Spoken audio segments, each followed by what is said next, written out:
Hi, Bethany Clement, Elysian Properties. And I'm Cody Touchette, owner of the Touchette team at Caliber Home Loans. And we're here to tell you what's going on in the market. So Cody, what's happening right now? So interest rate market update. This is not our best update of the year so far. Over the last 30 days, we've lost some ground in the mortgage interest rate market. Interest rates are up probably about 1/4 to 3/8%, depending on the product that you're choosing, which that does impact buying power a little bit. It impacts the monthly payment that what you're gonna when you borrow. Generally speaking, 1/4% interest rate increase will increase your payment by about 2.5%. So that a little bit less affordable than it was a month ago. Some interesting points there, though, are there are some new loan products that are coming out that are making it that much easier to be a buyer. So there you go. Low and no down payment loan products are still available. We've got some new products that are limited down payments, even into jumbo loan territories. And in our marketplace in the Pacific Northwest, there's a lot of jumbo loan territory when you're looking at real estate. So from a loan side, a little bit less affordable than it was 30 days ago, but historically still pretty darn good. Okay, well that's good. Yeah. I guess I have a little bit more positive news. Good. For buyers and sellers both. The news is a little bit better. So we actually have more inventory on the market than we've had in 3 years. So my stats that I have, I actually just pulled from the Northwest MLS. So I'm going to just read right off here. So actually, from 2017 to 2018, we've actually added 213 more listings to the market this year over last year. What's interesting about that, though, is that we have 1,059 fewer closings, which means sometimes you have listings that go on the market, but then if those go pending and then those sell, then even though you had a bunch of listings go on, they've gone off. And so what's happened is that things have slowed down as far as them getting off the market, so there's more options now. And then the other interesting thing is that last month there were 18,580 active listings in the database, which is actually 16% more than last year. So that just means that we have 16% more listings this year than we did last year. This means as a buyer, you have more options. You are not as likely to be stuck in a multiple offer situation. You have more houses to go and look at. Before, maybe you only had 1 or 2 options and that was it, and you got to just buy that. Now you have some more that you can look at. We're seeing more showings before we're getting an offer.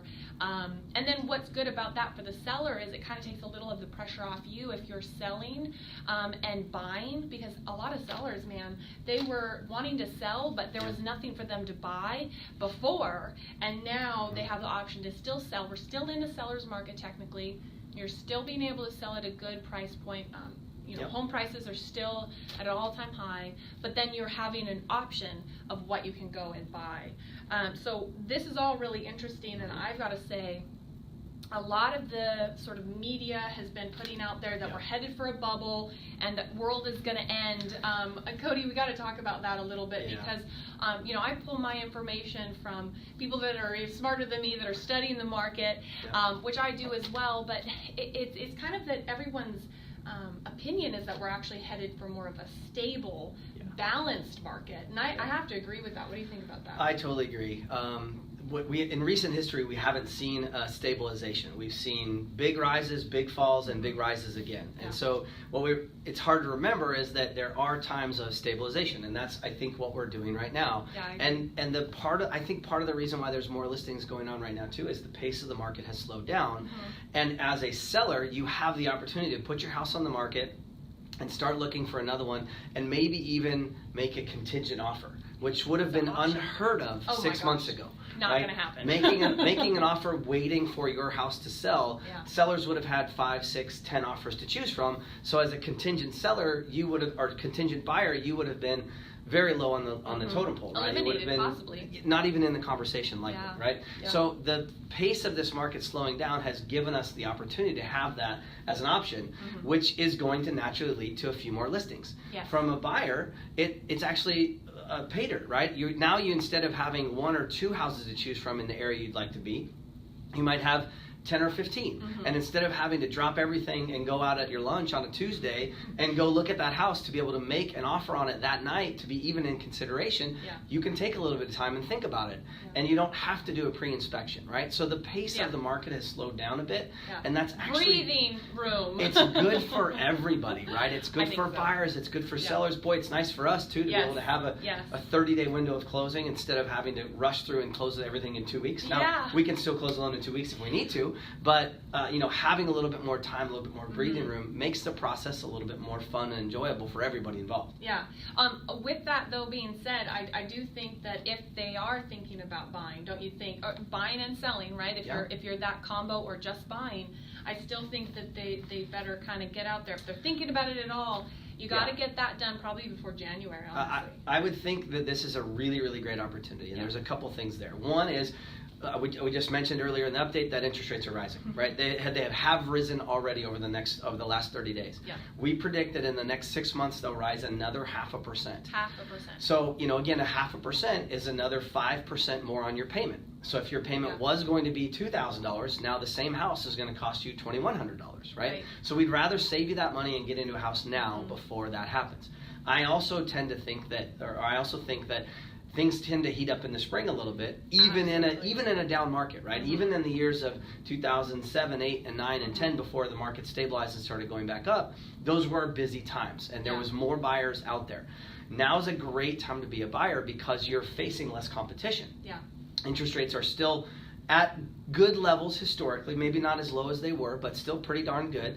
And now prices have moderated. There is a supply of inventory that you can choose from now, and I don't know that will necessarily be the case in after the first of the year, right? This is the time of year where a lot of clients will tell us, well, we're going to wait till after the first of the year. I think that's a big mistake. I think so. Again, less competition in the winter months, and two, I love to be able to buy a house when it's maybe not at its best, right? You buy something in October, November, and December, it's kind of dreary outside, the yard maybe is a little mucky, and you know what you're getting into, right? That's the worst it's going to look. Right, you buy a house in July, man, oh man, all the flowers are blooming, everything looks really good. It's a great time to be a buyer because you get to see a house maybe at its worst. Well, and even if the market's going to shift a little bit, stabilize next year, they're predicting that home prices are still going to be increasing about the 6% versus the 12 and 16% we've seen before. And so, it's still, you're still going to see that equity gain.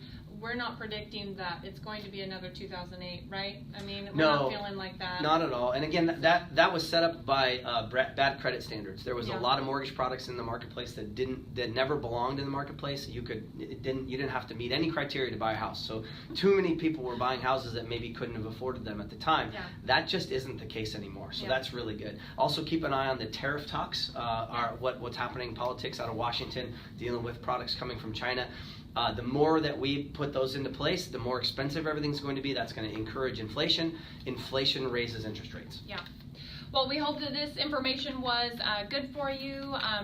We want to be honest and tell you what we see the market. We both study the market very closely so that we can give you guys good information. And then as always, comment below or message us. Let us know what your questions are. We're here for you. Thank you so much. Thank you.